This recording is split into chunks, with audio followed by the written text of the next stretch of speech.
Hello, friends. Welcome back to another episode of the Your Relationship Podcast here in the new year, 2024. It's so strange. We just last month celebrated our first wedding anniversary, which was very bizarre. We've actually been together for 13 years, so it wasn't like, oh, we made it through our first year of marriage. It was like, yeah, that was kind of like the years before it. But even the fact that it has been a year since we got married is crazy. And the fact that it's 2024 is just like, how is that even a thing?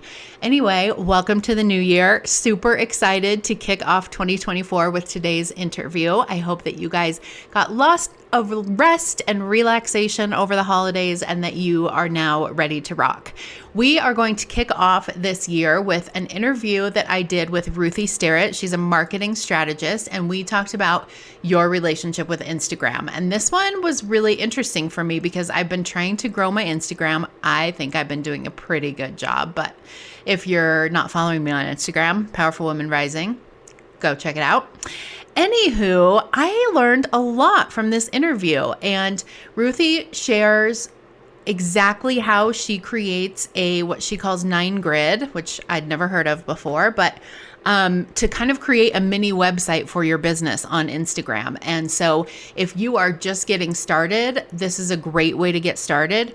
If you are already on Instagram, this is a great way for you to create a grid in your profile that kind of stops the scroll and helps people find you, understand more about what you do.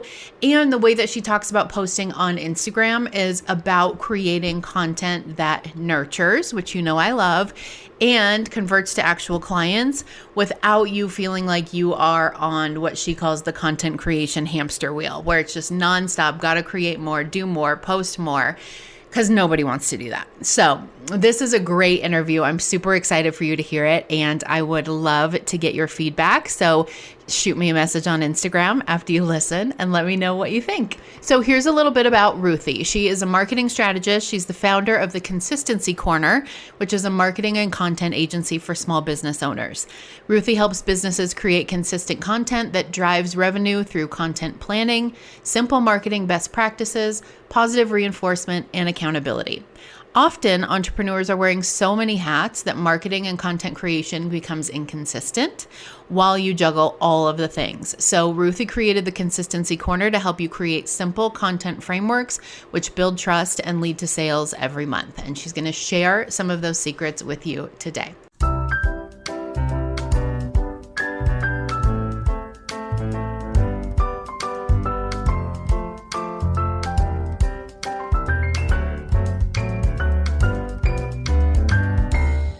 Hello, Ruthie. Welcome to the podcast. Hello, Melissa. I'm super excited to be here. Yeah, super excited to have you to talk about Instagram. I was just scrolling Instagram while I was waiting for you to log in. So I'm it is well prepared. It is one of those things that keeps pulling us in. And we'll talk about this, I'm sure, today. We probably spend more time than maybe we should. Yeah, no doubt. I know I do. No doubt. And then we tell ourselves, well, I spent a lot of time on Instagram today for my business because Taylor Swift reels are completely relevant to my business for the record. Right. So before we dive in, tell us a little bit about you and about your relationship with Instagram. Yeah. So my name is Ruthie Sterrett. I'm the founder of the Consistency Corner, which is a marketing agency that helps business owners step away from social media. But what I found in my marketing career, I was actually a corporate retail marketing director for a small retailer here in Florida where I'm based. And at one time, I was managing 16, maybe even 17 different social media profiles. And also using social media to grow my own business, my side hustle at the time, and found myself spending a lot of time on the apps. And one day, after spending about 45 minutes scrolling, which was supposed to be 15, but turned into 45, put my phone down and realized that added no value to my life. But I kept scrolling because I was looking for that reel that was going to make me laugh, that meme that was going to inspire me, that update from a friend that was going to make me feel connected. But it wasn't. It was just draining my time and my energy. But I realized like, okay, I have to be on social media for my job. I also need to use social media to grow my business. Like, what the heck am I going to do? How do I use this without like giving away all of my energy? And that was when I really realized that Instagram and social media in and of itself is not a marketing strategy. Just like a coffee cup isn't coffee, it's a container for your coffee. And there's a lot of other containers that you could use. There's a lot of other liquids you could put in those containers. And social media is a container that we can use for our messaging. And there are other marketing containers we can use, such as long form content, whether it's video or blog or podcast, content for our website to drive SEO, networking, and just meeting people and having conversations. Those are all things that I would call containers or marketing activations. And social media is just a piece of that overall puzzle. And so then I really realized that like, we've got to build a marketing strategy that leverages social media, but doesn't make it the whole pie. It's a piece of the puzzle and it fits strategically in that marketing funnel of nurturing or attracting, nurturing, and converting. And then how do we create strategies that allow us to be really specific and intentional with social media versus just throwing spaghetti up at the wall, posting and praying that it will actually work, or then posting and being frustrated that one post didn't do what we wanted it to. And so as I left my corporate job in the spring of 2022 and started my agency and started helping other small businesses, a lot of people come to me for social media and I'm like, I'm not a social media manager. I will help you with social media, but only if we're doing the other things. Because it in and of itself isn't enough, but because people are on social media, 3 billion people are on Instagram, our business needs to have a presence. And so we're going to talk today about a content strategy that can give you a professional presence on Instagram without taking up all of your time. But one thing that I really want to encourage you to do is know now your own relationship with social media. How much time are you spending on the app? How is that time serving you or not serving you? And here's the thing. It could be that you are pumping out content. Okay, what does the data tell you? Is that making a difference? Or maybe you're like some of my clients where you're not posting because you don't know what to say or you feel overwhelmed, but that guilt is like weighing on you. So then you're not able to show up creatively in other areas of your business because you don't know what to do. Or are you like me where you're posting and then you're starting to get burnt out from posting? So understanding your own relationship and how much time you're spending on the app and what that time is doing for you mentally is really the first step. Yeah, absolutely. I love the coffee cup analogy. That's a perfect analogy. My clients love me because I love analogies, and usually my analogies are really not that great. Sometimes I'm like, it's kind of like a foot with the button. They're like, no, that's not working. The coffee cup thing was great though, because I do think a lot of people think of social media as the marketing strategy. Like, what are you doing to market your business, right? You ask somebody that, their answer is always, well, I'm on Instagram, I post on LinkedIn, right? And so thinking of that more as the container. And that's one of the things I talk about a lot when I'm doing, my work with clients on business relationships is there's a lot of things that could look like. There's a lot of different containers, whether you're speaking on stage, you're writing a blog, you're posting on Instagram, but how are you doing those things to create relationships with your audience is way more important than the container that you're putting it in. Yeah. And understanding that even if you're not currently finding clients on Instagram or clients aren't finding you on Instagram, they're still looking you up on Instagram. I work with some clients who they're really big on LinkedIn. You mentioned that's their platform of choice and their primary platform, but they need to have a presence on Instagram because when people are in the I'm going to make a decision mode, a lot of times what they're going to do is they're going to go binge content. They're going to go look you up in a couple different places as they're evaluating, do I want to hire you or the other person? I worked with a client who was in real estate and they were like, well, my clients love me and I get referrals all the time. And I'm like, okay, but there are other realtors that get referrals all the time. And so if my, best friend tells me realtor A is great, such and such, and then my, neighbor tells me, oh, so-and-so just sold us our house, they're great, I'm going to go look them up online and decide who I vibe with and who I connect with. And if I get to their Instagram and it's like a picture of you and your dog from 2007, I'm like, is this person in business? I don't know what their deal is. I don't even know. Like, we've got to have somewhat of a professional presence there because people are there. Yeah, absolutely. So that was going to be my first question is, do you have to have a presence on Instagram if you have a business? I believe so. I believe that you need to have a professional profile that has a link to your website if you have one. And if you don't, another way of how people can contact you if they're interested in working with you.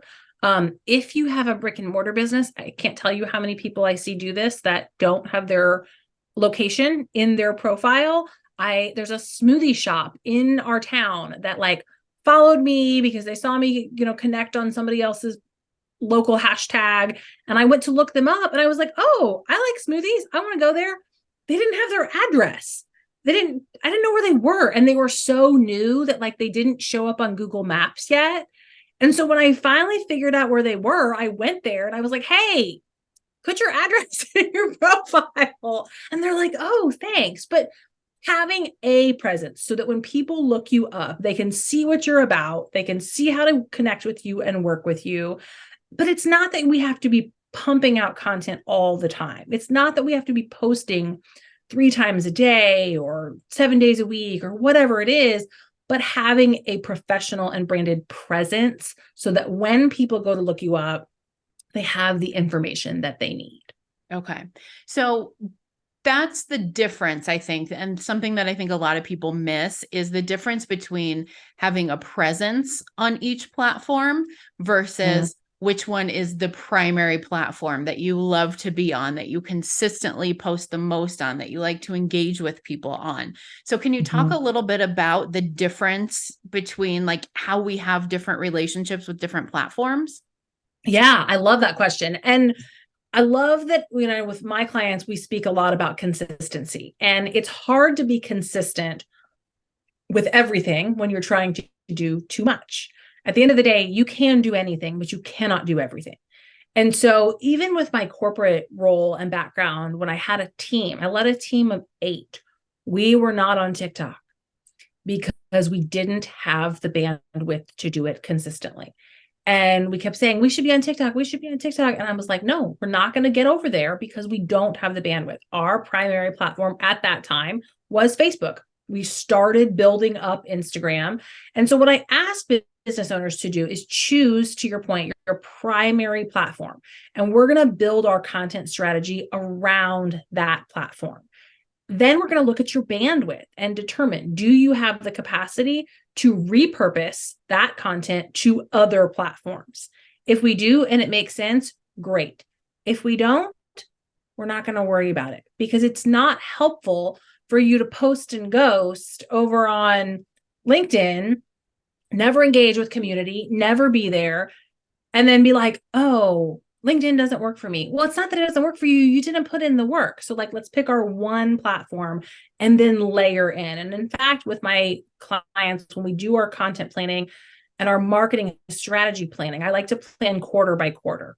We will look at those different containers and say, what intensity have I been using in these containers? First question is, could I increase that intensity? Yes or no? And then if the answer is no, well, if you can't increase your intensity, we're not going to layer in another thing because you're just setting yourself up to fail. But if it's yes, I could increase my intensity. Okay, is that the right choice? Or do we now want to start building a presence on another platform and start growing on another platform? And it really depends upon you, where you like to spend time, where your ideal customers spend time, and we're working through all of those things. So there's no like hard and fast rule or answer for anybody. It's going to be dependent upon your business. For sure. And when you talk about repurposing content from your main platform to the other platforms, I think I hear that word repurpose a lot. And I want to know what it means to you, because I think some people think repurpose means copy and paste from Facebook onto Instagram, add some hashtags, there we go. I think some people think repurpose means use my same Canva template, but change the colors and post on Instagram. So what do you mean when you say repurpose your content? Yeah, I think you can have the same message and a similar like hook, story, call to action, but making sure that they're nuanced for that platform. It drives me absolutely nuts when I see people put links in Instagram posts. They're not clickable. Stop doing that. Like, there's your free tip for the day. But I see people doing it all the time because they're posting on Facebook, and Facebook is their primary platform. And you can put links on Facebook, and then they just think like, oh, you click that little button so it shares to Instagram. But what's happening then is people are seeing your content on Instagram and they're like, I can't click that button. That's frustrating. I'm now annoyed at you. Like, we don't want that. And so I love to use scheduling platforms. My favorite is Flick, flick.social, because then you can take the same message, copy, paste, tweak slightly so that we are putting it in different places and repurposing it. But then, like you said, figuring out based upon your analytics, which platform is working the best for you, and then engaging on those platforms, because you want to build a community. You want to give as much as you ask for. And so you want to be having conversations with people too. So if you're not on TikTok and you don't want to watch TikToks, then don't worry about TikTok. Yeah. Yeah. And I like what you said about, I've never heard the phrase post and ghost, which is weird. I don't know why I've never heard that, but I like that idea too, because I think I see that a lot when people feel like, oh, I need to have a presence on every platform. I mean, I definitely do this with my Facebook business profile, because I'm just like, I don't even know what's going on the Facebook business profile. Like, has anyone ever actually seen it? I'm not sure, but posting on all the platforms, but then not engaging on all the platforms. And I won't get on my soapbox about connections and relationships and how you're building them on social media. But can you talk about that just a little bit in terms of like, is there any value in posting on a platform without actually engaging with people there? I think it depends, which is every marketer's favorite answer. I think it depends. Like, I'll give an example of, I have a client who's a doctor, and we post on LinkedIn, and we're not spending any time engaging on LinkedIn, but we're putting content up there that we have repurposed from other profiles. So we're already creating the content. It's already there. If someone goes to look them up, it's there. And this is where like the analytics matter, because I look at the analytics every single month and say, is there any impressions that are happening? Are there any searches that are happening that are looking this person up? So in that case, it's easy to repurpose the content and get it up there. But we're not asking LinkedIn to grow. We're not asking that to be a primary source of traffic. And so when we talk about these different platforms, it's really sitting down and looking at your strategy of what are we asking the platforms to do. And I always want to ask business owners to get really clear on what's the business goal. What's the business goal from this platform? And for most business owners with social media, they think that the business goal is either followers, meaning eyeballs, top of funnel, or sales, conversion. And then they look at the numbers and they get really frustrated, because they're like, my followers aren't growing, or I'm not getting any sales from Instagram or whatever the platform is. Well, that's because for most people, social media is going to serve as a nurture container. It's going to serve as when somebody hears about you from a friend that is referring you, they're going to go look you up and binge your content. Or they find you through a Google search and then they check out your website and then decide to check out your social media. Or they maybe happen to be scrolling after they've hit follow, and you share something that resonates and that furthers them along in that buying decision. But for the most part, social media is a nurture platform. And so even understanding that and Mm-hmm. knowing that we have to have strategies around attract and convert in other containers can kind of help shift that mindset around how to use social media. And that's where, my strategy of the 9 grid can be really helpful, because as a small business owner, you have a lot to do. And if you're even a semi-successful business owner, you're probably spending your time serving your clients. And so being on social media and putting a lot of energy into that is like, you don't have the time to do it, but you need to have a professional presence on there. So we have a strategy called the 9 grid where, and I didn't invent it, other people do it too, but I help my clients have a strategic 9 grid, which is a visual content strategy on Instagram where you create 9 posts that go together. So it looks like a puzzle. It's clear that those pieces go together, but through those 9 posts, they are almost like a mini website. And those 9 posts give the story of who you are, who you serve, the problems you solve, what it's like to work with you, what your brand values are, and what you stand for.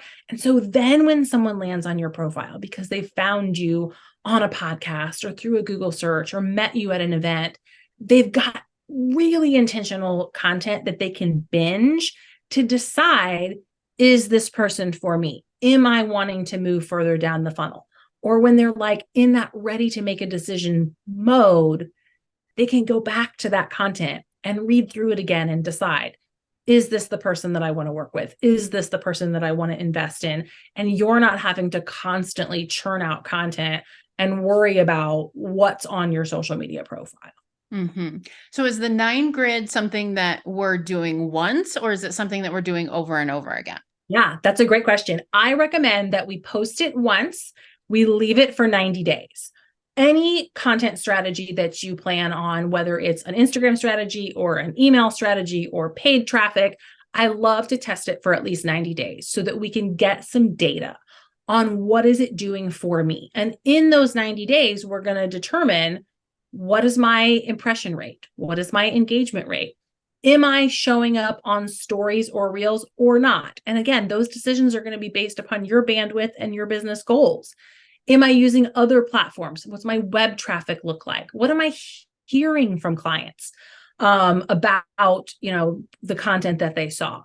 After 90 days, and we look at those metrics, we can ask ourselves, do I want the metrics to be different? And if so, is there something that I could do differently? And has anything changed in my business? Because 90 days is a great time to understand, like, are you going to launch a new offer?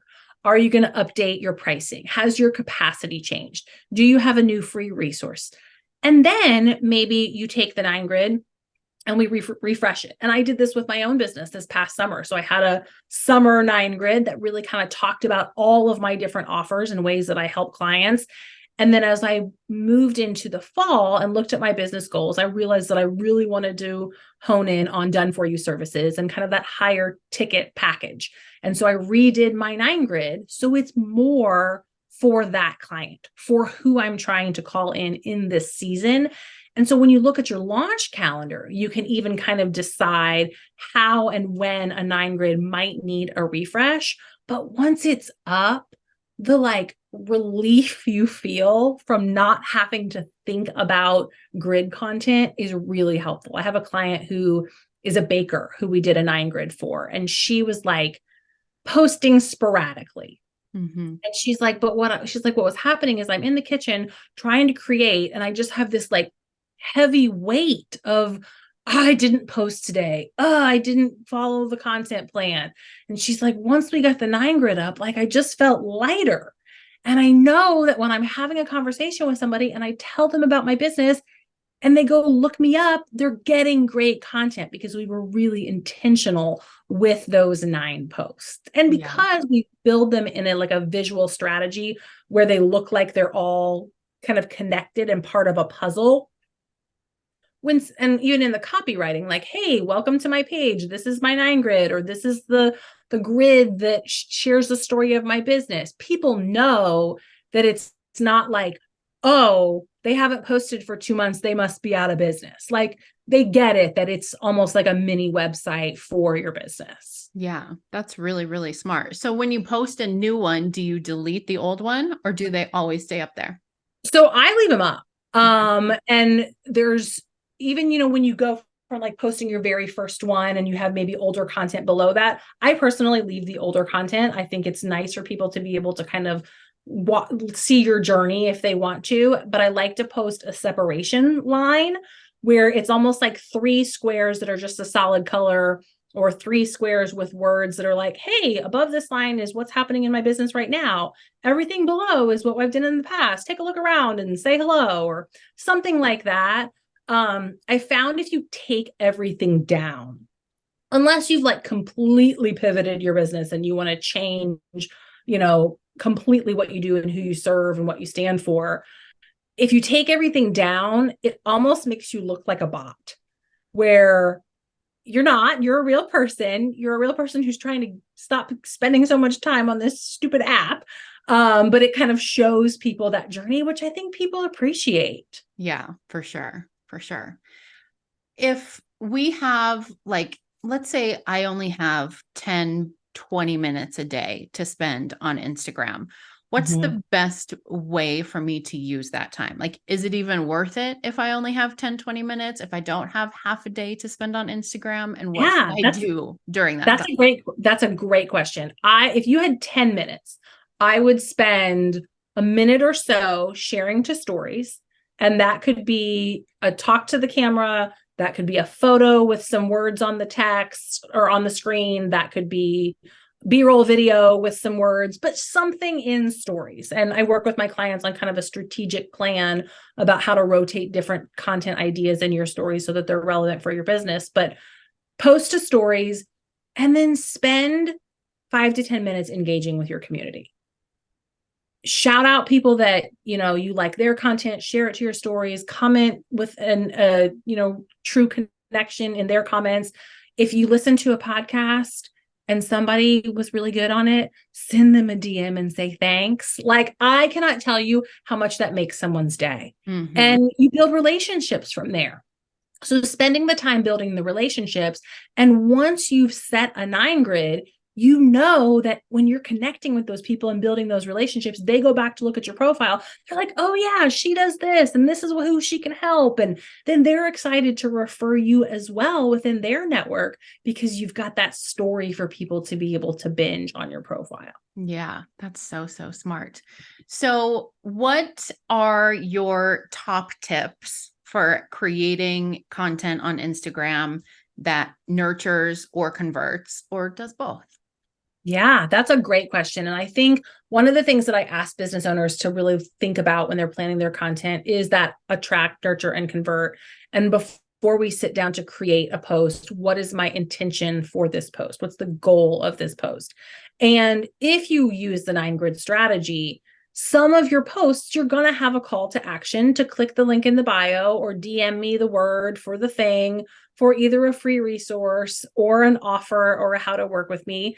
But then some of the posts are going to be like a call to engage, of like answering a question or sharing this with a friend or something like that. Now, for the most part, your 9 grid posts, unless it's like a really shareable quote, are probably not going to be attract pieces because they're static.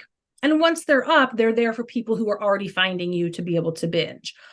But thinking about then your overall content strategy and marketing strategy and understanding which containers you're using for attract, nurture, and convert. And in fact, as part of my process, that's one of the things we do when I build a 9 grid for a client is we map out, how are you attracting new eyes to your business? Are you running ads? Are you attending networking events? Do you have a process in place asking your existing clients to refer you or share your business?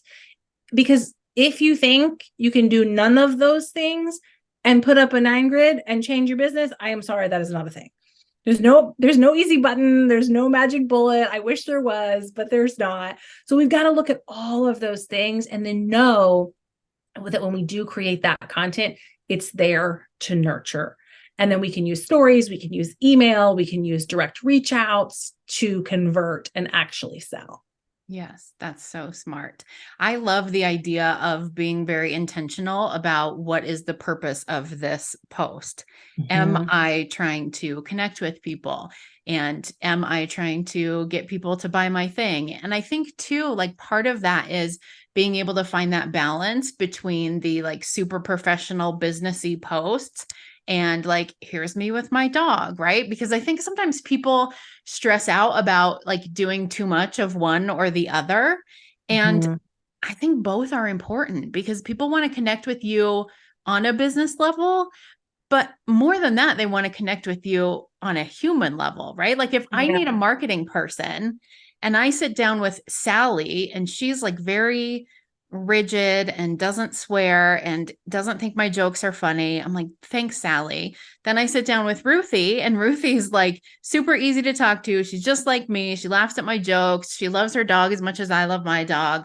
Now we've got that connection that makes me be like, okay, maybe this is the way to go. Yeah. I remember I majored in sales and sales management when I was in college. And I love the correlations between sales and marketing because they go together, but they're not the same thing. And I remember in one of my classes having this conversation, it always sticks with me, is that the customer is always right, but not every customer is the right customer. And so putting out content in that kind of attract, nurture, and convert formula can help make sure that you're getting the right customers, the customers that are going to light you up, the community that is going to, make work fun for you and make you want to do the thing that you're so great at doing. And a lot of times I see business owners get stuck in one phase of the funnel. I mean, most of us have one phase that we kind of lean towards of like, I'm going to spend most of my time here. For me, it's nurture. It's like engage. It's like, let me tell you about my day. Let me cheer you on. Let me share some tips. And so like one of the things that I've done this fall to try to be more intentional is on my daily habits checklist. I have what did you do today to get new eyes on your business? And then what did you do today to sell something? Because I knew that was my own personal pattern. But there are other business owners who might be like, heavy sales. And the only time they ever post is when they need a sale and buy my thing. And they need to put some goals out around nurture, or, maybe we're nurturing and converting, but we're not doing anything to get new eyes on our business. And that was the case with a corporate client that I worked with, in that because their budget was limited, they stopped doing things to attract. And so they weren't filling the top of the funnel.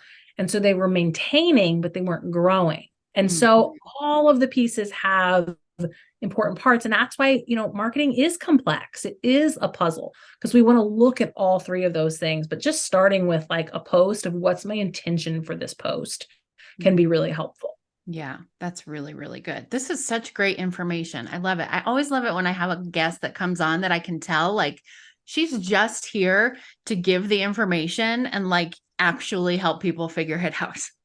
Yeah. Those are my favorite And ones. with marketing, I'm a self-taught marketer. So I was in retail management and merchandising for years. And people used to always tell me, you should go into marketing. And I was like, I don't know anything about marketing. I didn't go to school for that. And so in working in retail and working side by side with the marketing department, and then having my own side hustle, trying to figure out, I tried blogging, tried direct sales, network marketing, all the things that many moms try.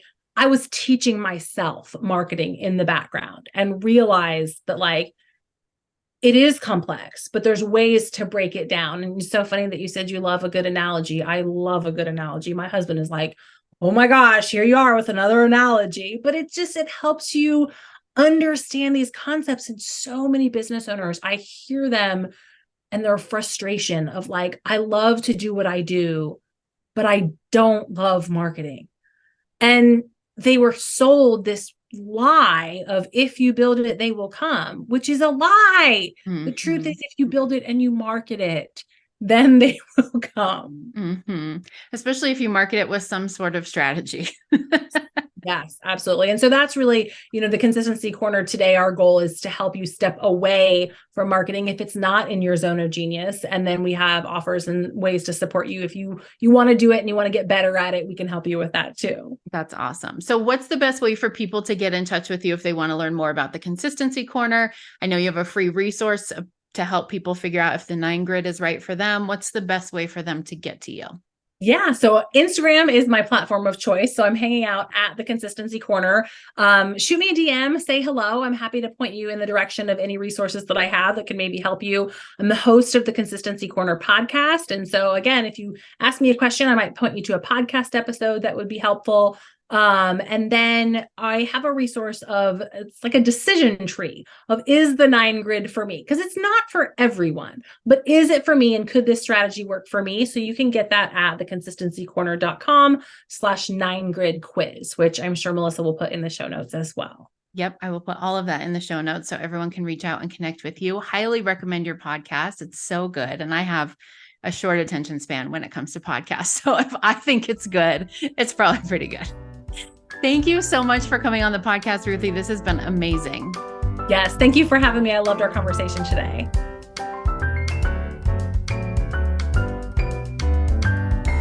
Hey, everybody. Thanks so much for listening to another episode of the Your Relationship With podcast. If you love this podcast, don't forget to subscribe and leave us a review on iTunes. If you want to learn more about Ruthie Sterrett and the Consistency Corner, I will drop her link to her Instagram and her website in the show notes. You can join the Consistent Content Club for help with creating content in your small business. It's only $27 a month and well worth it. If you want to learn more about the Powerful Women Rising community, I will also put that link in the show notes as well. Have a great week.